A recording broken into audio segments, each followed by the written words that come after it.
Good evening and welcome to Current Issues. I'm your host, Hisham Tilawi. What happened, ladies and gentlemen, is big, it's historic, and it's hysterical at the same time. Now you're going to tell me, well, 95% of blacks voted for Barack Obama. I'll say, yeah. And you're going to say, well, they voted for him because he's black. I'll say, yeah. And you're going to say, that's not racist? I'll say, no.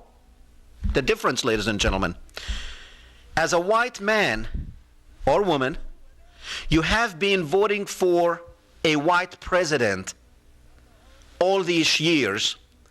For 200 years, there has been white men as president. Now, this is the first time that a black man to actually be elected or nominated by his party. So naturally, black people would vote for him because he is black. And I accept that because of his color. Because this is the first time. You have to understand history. You have to understand where did they come from. You can't say that, oh, we should look at it equally. No, it is not equally. And you cannot look at it equally. This is the first time that these people, you know, the 60s were just here not long ago. The streets of Selma, Alabama, in the 60s, when blacks, you know, I don't want to get into this because that's not what we're going to talk about tonight. We're going to have fun. We're going to go to your phone calls. And we're going to stop it during the speech so we can come back and analyze what he said. We have come to the end of a long journey. His success alone commands my respect for his ability and perseverance. But that he managed to do so by inspiring the hopes of so many millions of Americans who had once wrongly believed that they had little at stake or little influence in the election of an American president is something I deeply admire and commend him for achieving. This is an historic election, and I recognize the special significance it has for African Americans. Okay, go back. And for the special pride that must be there. Stop it and go back. Tonight. His success alone commands my respect for his ability and perseverance. But that he managed to do so by inspiring the hopes of so many millions of Americans who had once wrongly believed that they had little at stake or little influence in the election of an American president is something I deeply... Stop it right here.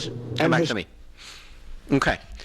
Okay, did you hear what he said, ladies and gentlemen? I have not heard anyone in the media saying anything but good thing about John McCain's speech that evening. Did you listen to what he said? Apparently the media out there was not listening to what he was saying.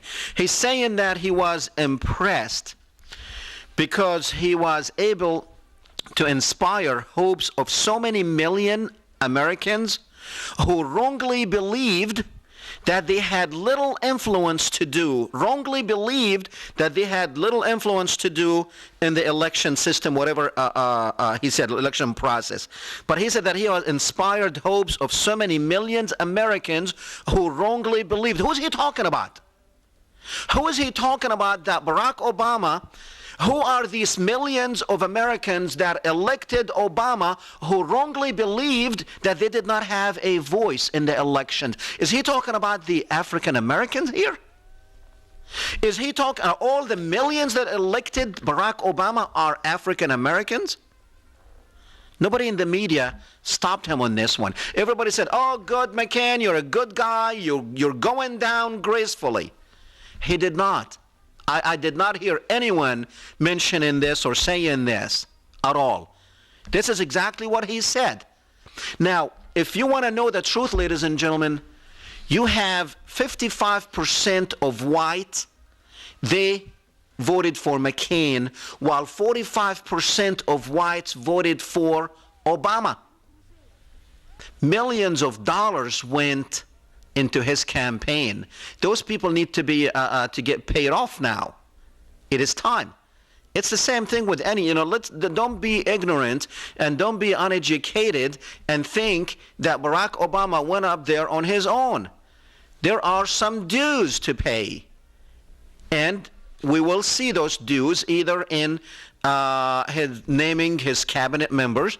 You know, the first one, the chief of staff that he named is Rahm Emanuel, who's very much an Israeli.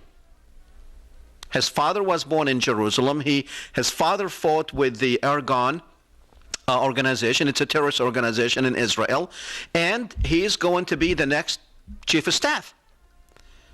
So there are some dues, and Barack Obama is going to have to pay those dues. And the bill is due now. Barack Obama was always a supporter of the Palestinians when he was in Chicago, when he was a senator, a state senator in Chicago, when he was campaigning, etc.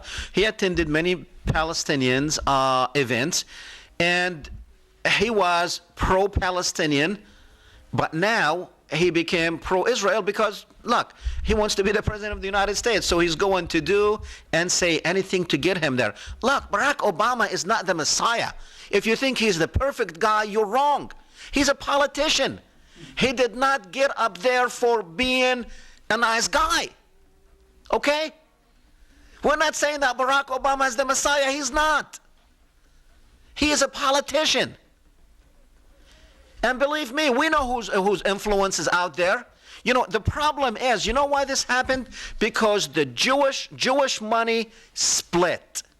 Okay?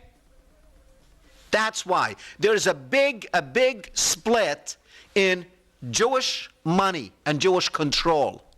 By the way, Barack Obama received 78% of Jewish votes. Why we are here? Because of politics. But I really think that the powers that be, whoever's controlling, whoever these people are, they really told the Republicans long time ago, forget about winning. Your term is over. We got you in there for 8 years. You did what you did. You did exactly what we wanted you to do. But now it's time to slow it down. And the only way we can slow it down is if we bring in a Democratic president. Because, ladies and gentlemen, the Republicans did everything they can to lose this election. From the candidate. George McCain was not a good candidate, and you know it. George McCain tried to run a couple of times before. He did not even make it to the runoff before. This is the third time. And then they pick Bimbo Palin. Good night, everyone. Good night, everyone. See you next Thursday. See you next Thursday.